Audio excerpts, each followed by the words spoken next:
Hi, my name is Chris Hios. I'm Magisha Ferruzzi. And we are the Fantasy Madmen. It's a wrap, people. In the books. Week 5, nevermore. Jump right into it with the weekly rundown. I'm making this weekly rundown the Romopocalypse edition. Romopocalypse. The weekly rundown. Romopocalypse. Star of the week was Tony Romo, quarterback for the Dallas Cowboys, had 506 yards, Good Lord. 5 touchdowns. Everybody who played against this guy felt the wrath of this late-round QB. They watched their hopes and dreams of winning crumble like the ancient city of Pompeii. Oh no, the sky is falling. I drafted him in 2 out of 3 of my leagues, and I'm on course for the fantasy playoffs. Championship. My star of the week, Alshon all day Jeffries. All day. Now, if you watched the show last week, you know I talked about him. This man had 10 catches, 218, and a touchdown. Now, I love to say I told you so I guess I'll say it. I told you so. I told you so. I told you. I didn't really care about you, but I told you too. Oh, my goodness gracious, this man's a monster. The next person that impressed me was Jason in the Mix Witten. I call him in the mix because every week he's in the mix for fantasy points. Witten. Put him in your mix. He averages over 8 targets per game. Tony Romo's favorite target last week, he had 7 catches for $121 and a touchdown. Well, since you talk about tight ends, I'll continue that trend with Julius Bow to the King. Thomas. Now, this guy had 9 catches, $122, 2 touchdowns. Now, this man was undrafted in 90% of our fantasy leagues. Now, I know it's a little early, but here's another ex-basketball player that's almost a slam dunk for Rookie of the Year. Boom, he's on pace to score 14 touchdowns this season. Mama, there go that man. Now, Chris, who disappointed you this week? Calvin Johnson. No show?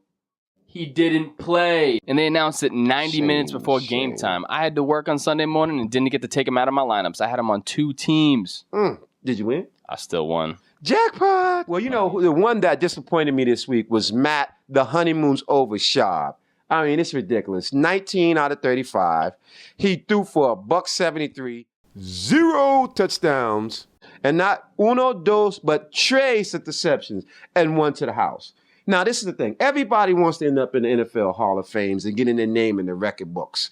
But he did this week for a dubious reason. He's the only quarterback in the history of the NFL that's thrown a pick 6 in 4 back-to-back games. Terrible. Terrible. That boy, terrible. Next time he gets hurt in the game, they actually going to cheer.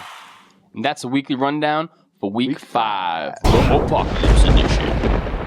What you mad at? Tell him why you mad, son. Tell him why you mad. What you mad at? Now, this is a segment where we talk about what we're mad at. So, Chris, what are you mad at in week 5? Fantasy whiners. My team sucks. So you only have 1 win. You drafted CJ Spiller with your first pick overall. It's only week 6 and you're already throwing in the towel? Show some respect for yourself. Set your lineup every week. Do some extra research. Scour the waiver wire. Try to make a trade. Go out with a fight. You owe it to yourself and you owe it to the rest of the league. They'll respect you for it. I won't. What? Last year I made the playoffs after drafting Ryan Matthews 12th overall. I did it and you can too. And you can too.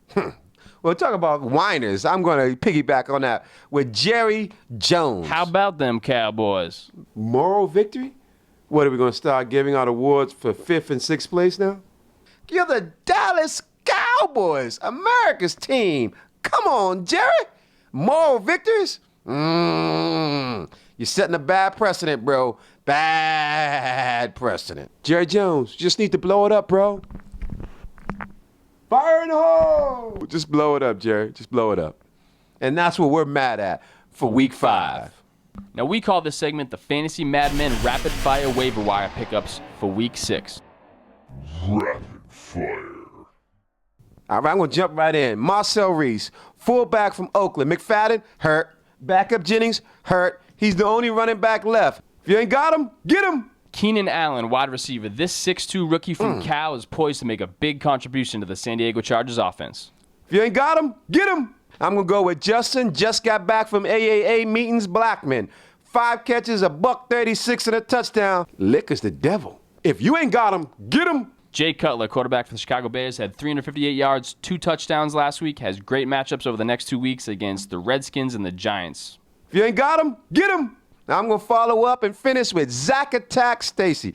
For whatever reason, they don't know who's going to run the ball in St. Louis, so they finally picked somebody. 5th round pick, 18 carries, 78 yards. He's the man going forward. If you ain't got him, get him. Now these are the fantasy madmen. Sneaky, sneaky, sneaky. Starts for week 6. Sneaky, sneaky, sneaky. I'm going to start off with Alshon All-Day Jeffrey, your boy, wide receiver for the Chicago Bears, going against the New York Giants this week. This second-year wideout's been on a tear lately, and the G-men can't defend the pass. Start him. Woo-hoo, man. They can't even stop a nosebleed. Well, I'm going to follow that up with Danny Woodhead, running back for San Diego. Danny boy. Ryan Matthews is out for a month. This guy is a dual threat. Catching and running. Oh, my God. I know the Patriots wish they had him right now. Start him. I'm going to go with D'Angelo Williams going against the Minnesota Vikings. Okay. I mean, this guy's in an every-week start, but he's got a great matchup. The Minnesota Vikings have given up the 2nd most fantasy points to running backs. Start him. Well, I'm going to go with Le'Veon Bell. Le'Veon. The running back for Pittsburgh Steelers. They're coming off a bye. They said that they're getting back to Pittsburgh football, which means ground and pound. And they're going against the Jets, Jets, and they suck. Start them. We call this segment, What Have You Learned? So what have you learned in week 5, Chris? I learned that the Denver Broncos defense is a great matchup for your fantasy skill players. Wide receivers, tight ends, and QBs, play them against Denver. This means next week, even against Jacksonville. Yes.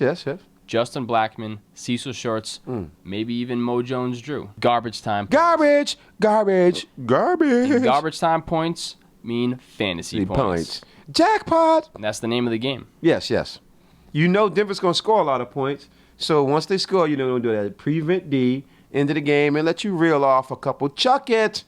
And that's buckets for your team. What I've learned in week 5 is that injuries are going to happen.